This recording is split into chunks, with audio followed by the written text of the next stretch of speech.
How do you animate cameras for dynamic, engaging visuals? Easy. There are three main methods: keyframes, target tracking, and spline paths. Let's start with keyframes.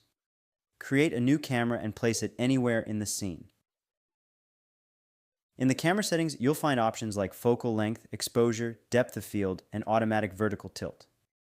The vertical tilt is especially useful for architectural scenes, as it keeps building lines straight. To adjust the colors and make the shot more beautiful, you can use color corrections. Next, drag the camera into the timeline. These diamond shapes represent your keyframes. Every time you move the camera, a new keyframe will be created, and an animation will be generated between the two keys. Now go to the last frame and shift the camera slightly forward. The keyframe updates automatically. Click play to preview the result. Now let's look at animating a camera along a spline. Here, I've prepared a path shape. Select the camera and assign it. You'll notice that no keyframes are required. Instead, a new icon appears, indicating the camera is now spline-driven.